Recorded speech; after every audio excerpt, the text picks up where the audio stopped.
Pada bab 9B kali ini, kita membahas terkait brand media separation strategy. Mungkin dari istilahnya agak sulit ya, dan teman-teman mungkin bingung, apa yang dimaksud dari brand media separation? Kalau kita breakdown secara istilah dari bahasa Inggris ke bahasa Indonesia, artinya pemisahan antara brand dan juga media.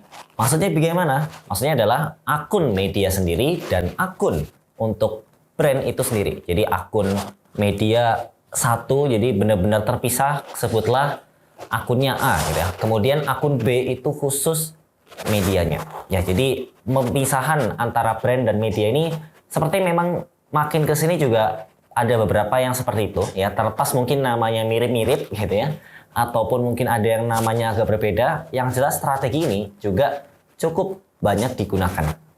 Dan meskipun ada juga jargon ya, bahwa semua brand saat ini adalah sebuah media.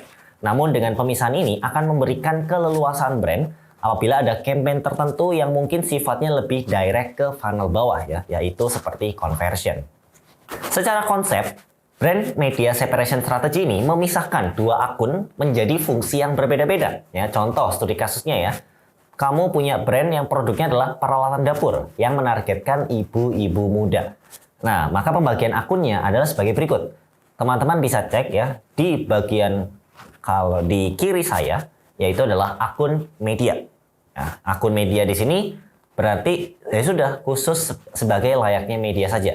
Di mana akun media tersebut membuat konten tentang ibu-ibu muda ya, membahas tips menjadi ibu-ibu muda ataupun mungkin quotes penyemangat ataupun mungkin memes yang relevan sehingga nanti ibu-ibu muda ini relate dengan konten media tersebut gitu ya.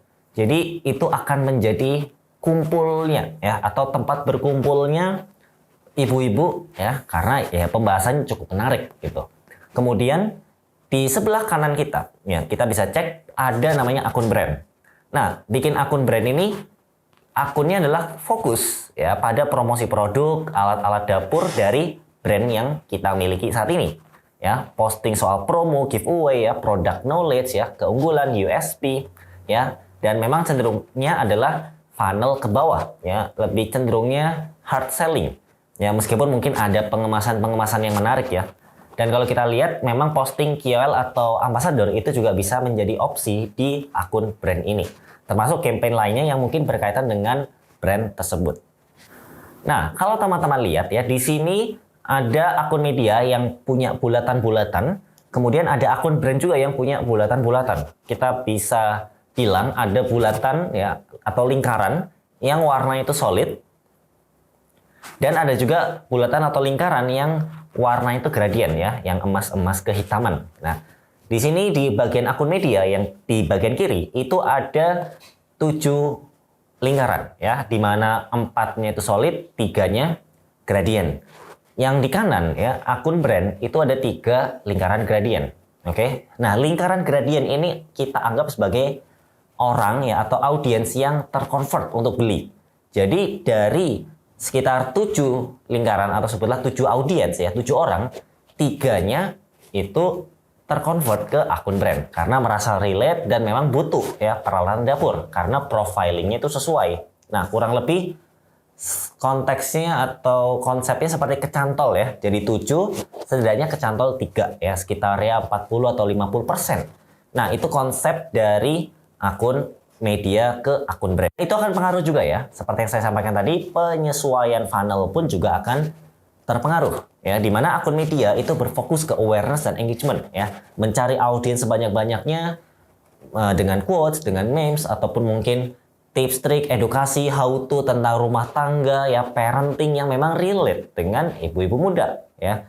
Jadi awareness seluas-luasnya tentunya sesuai dengan niche ya atau industri masing-masing ya. Dalam hal ini tadi misalkan niche-nya tentang ibu-ibu ya, kemudian engage sebagainya, lalu dioper ya atau dilempar ya, quote-unquote dilempar ke akun brand di mana sudah siap nalangin tuh, yaitu dengan funnel, consider dan conversion ya, di mana akun brand ini akan fokus ya seperti tadi USP, kemudian keunggulan, promo, ya giveaway, ataupun mungkin product knowledge lainnya ya, udah siap nampanin ya dari audiens-audiens yang sudah dikumpulkan oleh akun media sebelumnya.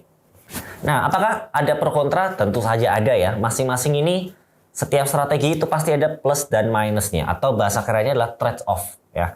Hal yang kita dapatkan ya atau benefitnya ya atau sesuatu yang pro adalah kamu lebih leluasa ya karena ibarat punya influencer sendiri ya. Akun media itu kan punya kamu sendiri. Jadi ya kamu punya kontrol penuh gitu ya. Mau mungkin ada saatnya lebih hard selling, jadi akun media ini tuh benar-benar mempromosikan akun brand secara masif juga silahkan gitu ya, nggak ada red card ya, itu punya sendiri gitu kan. Kemudian pro berikutnya adalah bisa mengubah ya persepsi dari kebutuhan ya dengan media yang kamu punya. Awalnya nggak butuh, seolah-olah jadi butuh. Nah mungkin parenting gitu, oh parenting kita framing gimana caranya misalkan masak sendiri sehingga butuh alat. Nah itu bisa juga. Jadi kita punya kesempatan untuk itu. Dan ketika sudah besar medianya, itu cenderung hemat biaya ya untuk kita promosi karena memang medianya punya sendiri. Tadi ya kita nggak perlu bayar red card ataupun yang lainnya. Lalu apakah ada kontranya? Tentu ya. Dimana kontranya adalah butuh waktu lama ya. Untuk membangun media itu bukan hal yang instan ya. Jadi hitungannya ya mungkin bisa 3-6 bulan mungkin ya dengan perkembangan yang tentunya kita ekspektasikan cepat gitu ya. Paling itu 3-6 bulan. Dan yang kedua adalah tentunya butuh sumber daya yang lebih banyak ya, terutama SDM. Bikin kontennya, planning, caption ya, kemudian juga visual ya, kemudian upload dan lain-lain. Itu tentu perlu ada yang mengeksekusi sendiri ya, ataupun mengerjakan secara khusus. Dan tentunya ini berhubungan juga dengan poin berikutnya, yaitu adalah workload tim tentunya lebih banyak ya. Dan itu akan membuat secara prioritas mungkin bisa agak terpecah ketika mungkin loadnya terlalu banyak. Sebenarnya nggak masalah ketika memang SDM-nya mumpuni dan bisa cukup gitu. Sebenarnya ini bisa diakali juga. Mungkin bekerja sama dengan freelancer ataupun mungkin bekerja sama dengan pihak-pihak lainnya ya. Dengan perjanjian yang sifatnya dua arah ya, saling menguntungkan pihak luar itu bisa juga gitu ya. Mungkin ada juga yang mengakuisisi media mungkin. Ya, itu apapun caranya, kurang lebih konsep dari brand media separation strategi kurang lebih seperti itu. Dan di bab selanjutnya kita akan membahas strategi lainnya.